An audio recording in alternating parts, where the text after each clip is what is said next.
आपके अभी लोग यकीन नहीं करते हाकिम वक्त पे।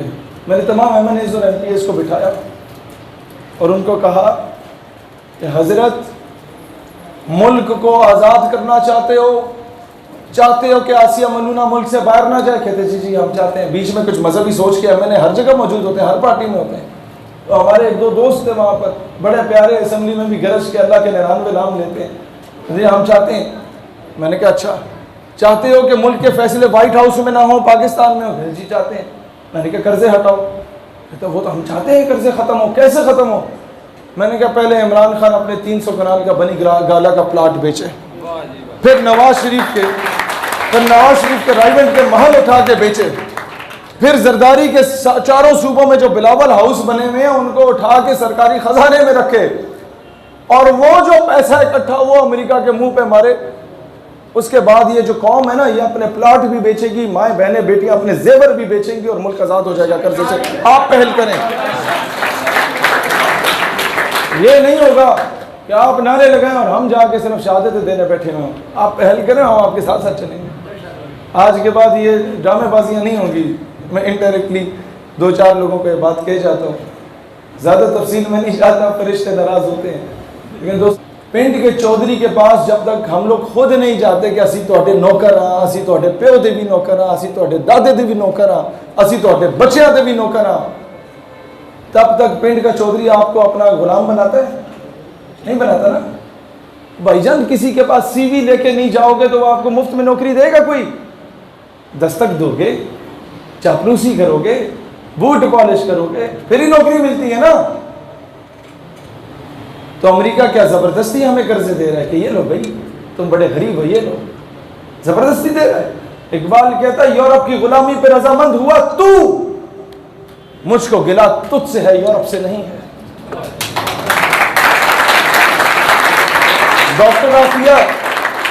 डॉक्टर आफिया सिद्दीकी की वालिदा ने मुझे कहा कि बेटा तुम अपनी जिंदगी में जो मर्जी करो, मुझे इससे गर्ज नहीं है, लेकिन अगर किसी मकाम पे पहुंच गए, क्योंकि तुम लोग बड़े पर तोल रहे हो, तो एक काम कर लेना बेटा कि कभी कर्जा नहीं लेना। जब मैं किसी को कर्जा देता हूं तो मैं कहता हूं मेरे बूट भी पॉलिश करे, मेरी गाड़ी पे कपड़ा मारे, और मैं उसे ठुड्डे मारूं, उसकी जरूरत नहीं होनी चाहिए बात करने की। तो अमेरिका भाईजान जब आपको कर्जा देता है तो वो रेमन डेविस की सूरत में आपके बच्चों को कत्ल करके बाइज्जत बरी हो जाता है। अमेरिका जब आपको कर्जे देता है तो कर्नल जोसेफ की सूरत में आपके बच्चे को इस्लामाबाद की सड़कों के नीचे कुचल देता है और बाइज्जत तौर पे नूर खान एयरबेस से बाहर दफा हो जाता है। अमेरिका जब आपके बच्चों आपको कर्जे देता है तो आपकी बेटियों को डॉक्टर आफिया सिद्दीकी की सूरत में उठा के ले जाता है। लिहाजा मैंने कुछ MNAs और MPAs को भी सामने बिठा के, तहरीक इंसाफ के MNAs थे, मैंने कहा जी मुल्क के कर्जे हटाने आसान तरीका बता देता हूँ। एक दौर था कर्ज मुकाओ मुल्क बचाओ, एक तहरीक चली, लोगों ने अपने जेवर दिए, अपने प्लाट बेचे, तो क्या हुआ कि क्लर्क से लेकर वजीर आजम तक सब ने पैसे खाए और रसीदें ही नहीं मिली। फिर कौम ने किसी पे यकीन नहीं किया। अब तो कौम, वो जो फ्राडिया था, वो डैम वाला बाबा, उसको 10 रुपए का मैसेज भी नहीं करती। लगाओ दफात हम पे, हमें इस चीज़ से गर्ज नहीं है। जाके तुम जब कादियानियों से अहमदी या मुस्लिम कम्युनिटी लिखा होता है, जिस चेक पे वो वसूल कर रहे होते हैं, तो तुम्हारे समेत हम लानत भेजते हैं। हमें इस चीज़ से गर्ज नहीं है कि वो क्या वक़्त। अब हमें कुछ फैसले करने होंगे, दलेर बनना होगा। आप लोगों को ये डर होता है कि सच बोलेंगे तो शायद पाबंदे सलासिल कर दिया जाएगा। मैं नारोवाल में आ रहा था, जो वहाँ खिताब कर रहा था, तो वो लोकल थाने के वो सारे पुलिस वाले अंदर घुसे हुए थे। जी SHO साहब मिलना चाहते हैं। मैंने कहा SHO साहब को बोलो पहले इधर आए, 10 मिनट हमें सुन ले, तो उसके बाद हम उसे सुन लेते हैं। तो ना वो आया ना हम गए। लेकिन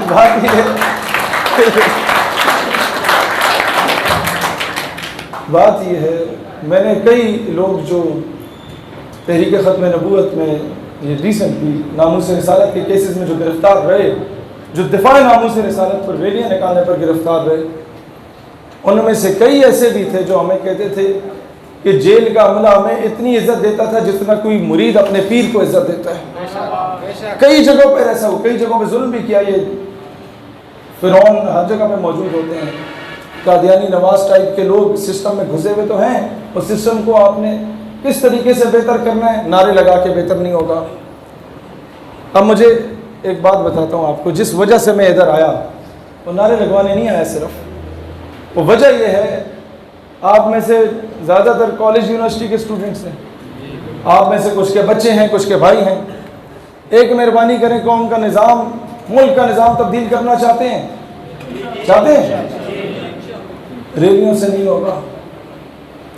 रैलियों से हम सिर्फ दबाव पा सकते हैं, जो हम ये जब से कर रहे हैं इनसे भी नहीं होगा। सच्ची बात बता रहा हूँ, मैं फ्रॉड नहीं करूँगा आपके साथ, मैं ड्रामेबाजी लगाऊंगा। मुल्क का निज़ाम तब्दील करना चाहते हैं तो अपने बच्चों में इश्क़ मुस्तफ़ा अलैहिस्सलाम और हुब्बुल वतनी की शम्मा फरोज़ा करने के बाद उन्हें ISSB और CSS के टेस्ट दिलवा के फौजी अफसर, सिपाही नहीं, फौजी अफसर और ब्यूरोक्रेट बनाए। वो सिस्टम में घुसेंगे तो सिस्टम बेहतर होगा, नहीं तो बाहर बैठ के हम नारे लगाते रहेंगे कि SHO नहीं सुन रहा तो वो नहीं सुन रहा। ये सच्ची बात बता रहा हूँ। और जो डिग्रियां कर चुके हैं वो कोशिश करें अपनी नौकरियों के साथ साथ टीचिंग करें, जो हमारे नजरियाती लोग हैं, क्योंकि ये तालीमी इदारों में भी जो महाज है, ये प्रोफेसर हूद बाए, मारवी सिर में, ये आपके वो जितने इस तरह के लेतरे होते हैं, आसमा जहांगीर की नाजायज औलादें जितनी हैं, ये काबिज हुई है अक्सर तालीमी इदारों पे। और आपके बच्चों को देरिया बनाया जा रहा है। ये जो लिबरल सेकुलर तो बहुत छोटी चीज़ है, अब तो एथिज्म की तरफ बात चली गई, लादीनियत की तरफ बात चली गई, लोग अल्लाह पे सवाल उठाने लग गए। वो क्या वजह है? मैं आपको एक एग्जांपल दे देता हूँ। हमारे उलमा भी बैठे हैं, हमारे दीगर साथी कॉलेजेस यूनिवर्सिटीज़ के भी बैठे हैं। मैं जज्बाती बातें इसलिए नहीं कर रहा कि बाद में जाके आप ये कहो फलाना जी आदमी साहब आए सन बहुत चंगी तकरीर की थी, नहीं। मैं चाहता हूँ कि आप यहाँ से उठे तो मुझे इन बच्चों में से अगले साल मैं आऊँ तो कोई CSS क्वालिफाइड ऑफिसर नजर आए कि वो इधर का असिस्टेंट कमिश्नर लगा हुआ है, वो यहाँ के डिप्टी कमिश्नर लगा हुआ है, तो पूरे ज़िले से वो चोर बाजारी ख़त्म कर देगा। पूरे ज़िले में कोई गैर कानूनी हरकत कर रहा होगा, शायर इस्लाम को मिस यूज़ कर रहा होगा, तो वो उसको रगड़ा दे रहा होगा। अब इनडायरेक्टली समझा रहा हूँ, इतना काफ़ी है। वक्त से पहले फरिश्तों को नाराज़ नहीं करना चाहिए, लेकिन मैं आप लोगों से यही बात अल्टीमेटली कहना चाहूँगा, सिस्टम में जब तक घुसोगे नहीं, सिस्टम तब्दील नहीं होगा दुनिया में। और ये टीचर्स बनने की अपनी नौकरियों के साथ साथ टीचिंग करें। आपके बच्चों को ब्रेन वॉशिंग की जा रही है तालीमी इदारों में, आपके बच्चों को एंटी स्टेट बनाया जा रहा है, आपके बच्चों को एंटी इस्लाम बनाने की कोशिश की जा रही है। कई तालीमी इदारों में टीचर्स को ये ड्यूटी असाइन की जाती है। और 1974 7 सितंबर परसों हमारा जश्न का दिन भी है, आपको पता है। कादियानी गैर मुस्लिम फितना करार दिए गए थे पूरे पाकिस्तान में, और यहाँ भी आप लोगों ने उस जश्न में रैली निकालनी है लाजमी, तो दुनिया को पता चले पीर मेहर अली शाह के वारिस, और दुनिया को पता चले गाजी इल्मुद्दीन के वारिस, दुनिया को पता चले कि पीर मेहर अली शाह, ये जो हम लोग अभी बटे हुए हैं, ये हर मकतबा फ़िक्र के लोग यहाँ मौजूद हैं। हज़रत अताउल्लाह शाह बुखारी रहमतुल्लाह अलैह पीर मेहर अली शाह रहमतुल्लाह अलैह के मुरीद थे।